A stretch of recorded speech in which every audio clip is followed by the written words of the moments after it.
고려의 밤은 깊고도 고요하였으나 백성들의 마음은 한없이 무겁고 불안했습니다.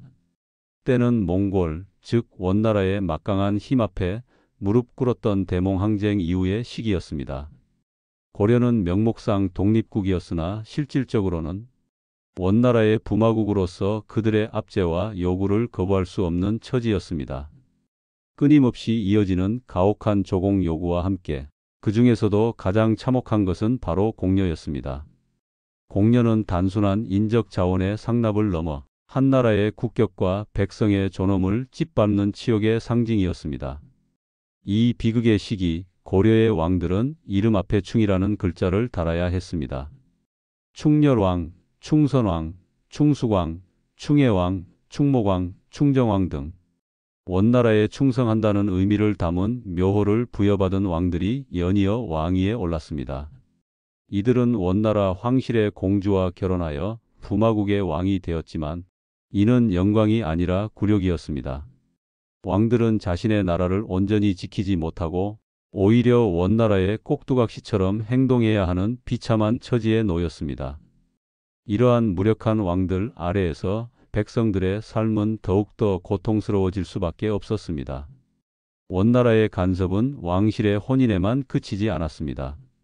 왕의 관직과 칭호는 물론 모든 제도와 풍속까지도 원나라의 기준에 맞추도록 강요받았습니다.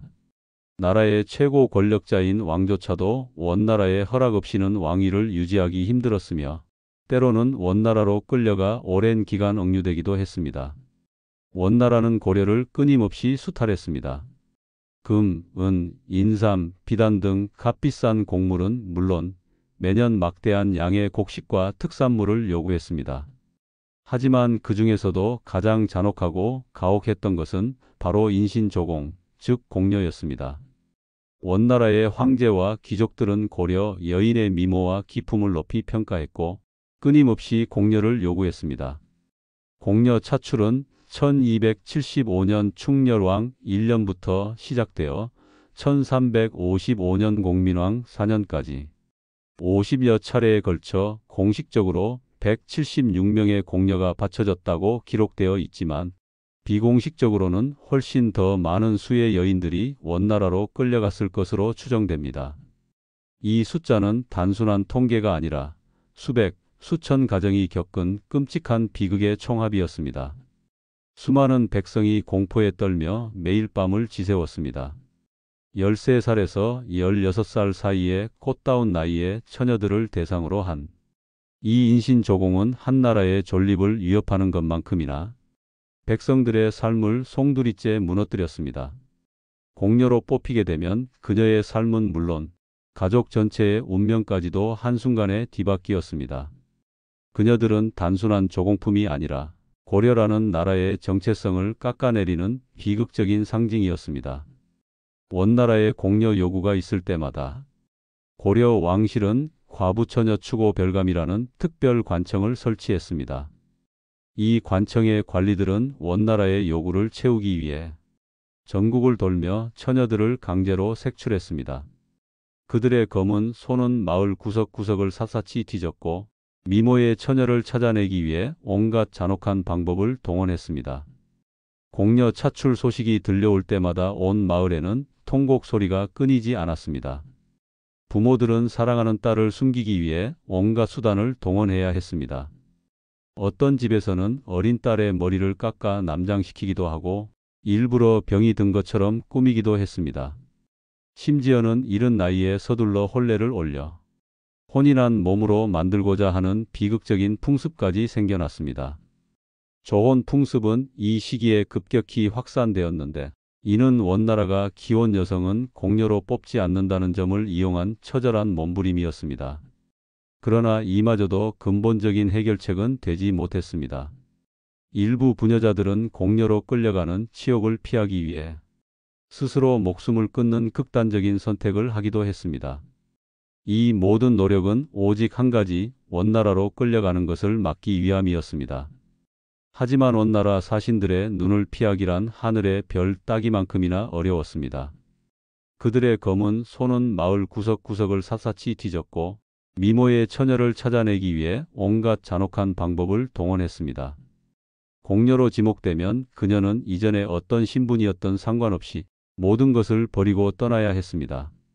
이름조차 잊히고 그저 고려에서 온 여자라는 꼬리표를 달고 살아가야 하는 운명이었습니다. 그녀들의 나이는 13살, 이제 막 세상의 아름다움을 알아갈 나이였을 것입니다. 벚꽃처럼 화사하고 봄바람처럼 순수했을 그녀들은 왜 고향을 떠나야만 했을까요? 그 이유는 오직 하나, 고려가 원나라의 지배를 받는 약소국이었기 때문이었습니다. 나라의 힘이 약하면 백성의 운명은 풍전등화와 같다는 것을 온몸으로 증명해야만 했습니다. 그녀들의 개인적인 꿈과 희망, 가족과의 소중한 추억은 원나라의 요구 앞에 한 낫종이 조각처럼 흩어졌습니다. 그렇게 공녀로 뽑힌 여인들은 가족과 이별의 시간을 가질 새도 없이 낯선 이들의 손에 이끌려 궁으로 향했습니다. 마지막으로 부모님의 눈을 바라보던 그 순간 그녀들의 마음속에는 세상 어떤 슬픔으로도 표현할 수 없는 절망과 공포가 가득했습니다. 이제 다시는 돌아올 수 없을지도 모른다는 막연한 예감은 현실이 되어 그녀들을 짓눌렀습니다. 궁에 모인 수천 명의 소녀들은 서로의 눈빛에서 똑같은 두려움을 읽으며 말없이 눈물을 흘렸습니다. 그때까지 한 번도 집을 떠나본 적 없는 어린 소녀들에게 원나라로 향하는 길은 너무나도 멀고 험난한 길이었습니다. 가족의 품을 떠나 생면부지의 낯선 이들과 함께 미지의 땅으로 향하는 그들의 여정은 시작부터 비극 그 자체였습니다. 한반도에서 대륙의 심장부까지 그 길은 수천 리에 달했습니다. 고려의 여인들은 마차에 실려 때로는 혹독한 추위와 배고픔을 견디며 걸어야만 했습니다. 그녀들의 작은 발걸음은 낯선 땅의 차가운 돌멩이 위에서 상처 입고 피 흘렸습니다. 그녀들은 그 긴 여정 동안 서로를 위로하며 의지했을 것입니다. 하지만 불안은 멈추지 않았습니다. 길을 가는 동안 혹여나 원나라 병사들의 희롱이나 폭력에 노출될까 두려워했습니다. 그녀들의 순수함은 이 험난한 길 위에서 점차 시들어갔습니다. 고려의 아름다운 강산 대신 낯선 풍경과 끝없이 펼쳐진 황야가 그녀들을 맞이했습니다.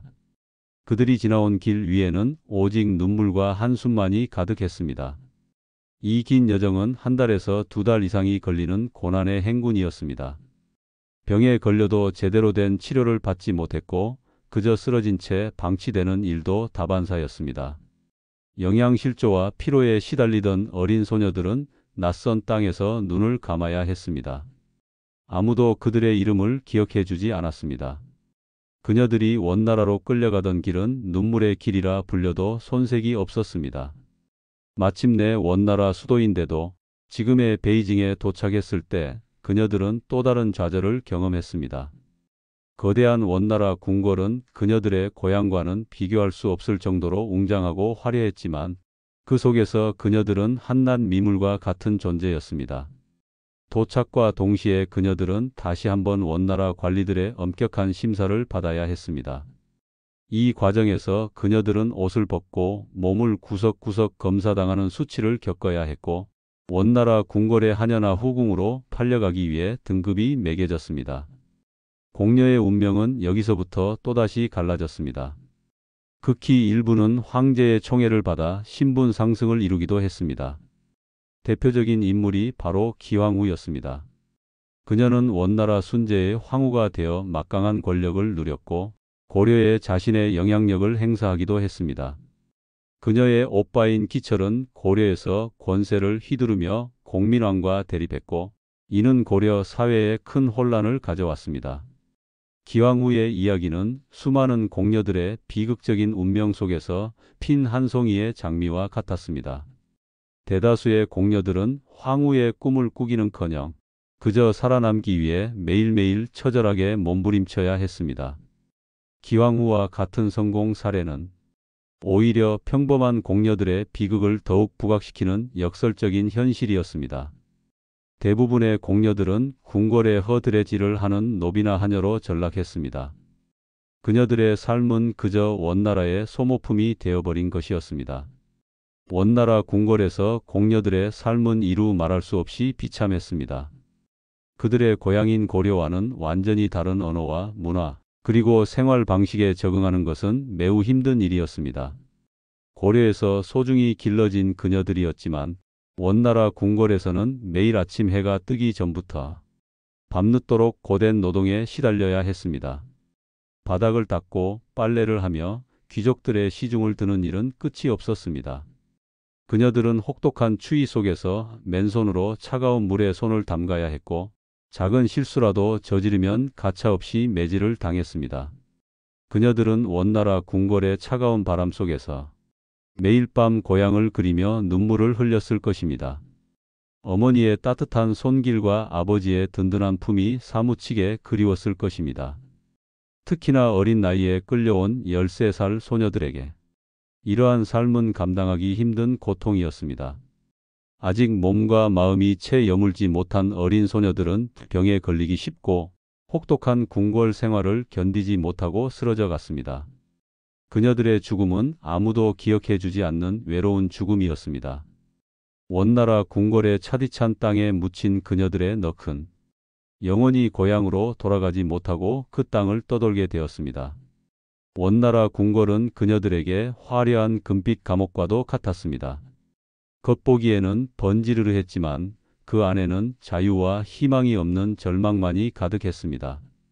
일부 공녀들은 궁궐 밖으로 팔려나가 몽골 귀족의 첩이 되거나 심지어는 유곽으로 팔려가는 경우도 있었습니다. 이들의 삶은 궁궐 내 하녀들의 삶보다 더 비참한 경우가 많았으며 고려로 돌아올 희망은 완전히 사라졌습니다. 그녀들은 낯선 땅에서 홀로 쓸쓸한 죽음을 맞이했고 그들의 이야기는 영원히 묻히고 말았습니다. 공녀 차출은 원나라가 멸망하기 전까지 지속적으로 이어졌습니다. 원나라의 황제가 바뀌고 정치 상황이 변할 때마다 원나라 사신들은 또다시 고려에 와서 공녀를 요구했습니다. 원나라의 요구를 거절할 수 없었던 고려 왕실은 속수무책으로 백성의 딸들을 내줘야만 했습니다. 이러한 비극은 고려의 멸망을 촉진하는 하나의 원인이 되기도 했습니다. 공녀 문제는 고려의 지배층과 백성들 사이의 신뢰를 무너뜨렸고 고려 왕실에 대한 불신을 키웠습니다. 백성들은 자신들의 딸을 지키지 못하는 나라에 더 이상 희망을 가질 수 없었습니다. 고려 공녀들의 비극적인 이야기는 원나라가 멸망하고 명나라가 들어서면서 비로소 끝이 났습니다. 그러나 그들의 슬픈 운명은 역사 속에 영원히 지워지지 않는 상처로 남았습니다. 원나라로 끌려간 수많은 여인들의 삶은 기록 속에 온전히 담겨 있지 않아 우리는 그녀들이 어떤 삶을 살았는지 어떤 마음으로 그 시간을 견뎌냈는지 온전히 알 수 없습니다. 그녀들의 이야기는 대부분 역사서의 한두 줄 기록이나 당시의 시와 소설 속에 묻혀 있을 뿐입니다. 원나라가 멸망하고 일부 공녀들이 고향으로 돌아올 수 있었을 때 이들의 삶 또한 순탄치만은 않았습니다. 수십 년 만에 돌아온 고향은 낯설었고 가족들은 이미 세상을 떠났거나 뿔뿔이 흩어진 경우가 많았습니다. 오랜 타향살이로 고려의 풍습과 언어를 잊어버린 이들은 사회에 적응하기 어려웠으며 때로는 환양녀라는 낙인이 찍히기도 했습니다. 그녀들은 원나라에서 겪은 고통을 고향에서까지 감당해야 하는 이중고를 겪었습니다. 또한 원나라에서 낳은 자식들과 함께 돌아온 공녀들은 더욱 비참한 삶을 살았습니다. 고려 사람들은 이들을 잡종이라며 배척했고 아이들은 아버지의 나라인 원나라도 어머니의 나라인 고려에서도 환영받지 못하는 존재였습니다. 이들의 고통은 공녀 문제의 또 다른 측면을 보여주며 한민족의 정신에 얼마나 깊은 상처를 남겼는지를 증명합니다. 고려 공녀들의 비극적인 이야기는 단순히 과거의 일이 아니라 오늘날 우리에게도 많은 것을 생각하게 합니다. 그녀들은 단지 역사적 사실 속에 존재하는 존재들이 아니라 우리 모두의 어머니, 누이, 딸이었을 것입니다. 그녀들이 겪었던 고통과 슬픔은 시대와 공간을 초월하여 우리에게 깊은 울림을 전해줍니다. 이제 우리는 그녀들의 넋을 기리며 다시는 이 땅에 그러한 비극이 반복되지 않기를 소망해야 할 것입니다. 고려 공녀, 그들은 단순한 조공품이 아니라 나라의 슬픔과 비극을 온몸으로 견뎌낸 역사 속에 살아있는 증언이었습니다.